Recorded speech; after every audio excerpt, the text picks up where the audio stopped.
আমার মেয়ে দিয়ে লাজারা ভেঙে এলাইছে, তুমি আবার আমার গায়ে হাত দিলে, আমার মেয়ে ভাই হলো মিলেটা আজকে আমি দিয়ে দেবো। এর কাম হয়েছ গো, ওর ভাই তো মেলেটা আমার তো তা তো মনে নেই, কি দিয়ে কি হবি রে গো, পা ধরে বাচ্চা তার কোনো গতি নেই।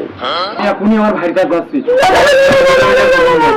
তুমি মেলেটারের কাছে যাই না, ওইগুলা নবীন বৌসারা কেসে করে মিলিটারিটা ধরে গেল, নিজেই যে মাইটা মারলো, মারার ছাপে সে কোনোদিন লোকের সামনে ঠেং উঁচু করে কথা বলতে পারবে না। আরে মিলছে গ্যাস কাটিয়ে দিতে হলে রস খাইয়ে যা। না না না না, তুমি থাকো, আমার বাড়ি যা লাগে তুমি খাও, ভাত কাপড় ছায়া পাউডার, আমি পাউডার দেবো না, তোমার সব কিছু দেবো। আর যদি পছন্দ তোমার না হয়, তুমি আরেকটা বিয়ে করে থাকো, সেই পরে সুমতে আমি ভাত কাপড় দেবো, কিন্তু তোমার বলে শরীর কাছে রাখি দেবো না। এই সেটা তো এখানে এলো কি পাওয়াটা গেছে মনে হয়।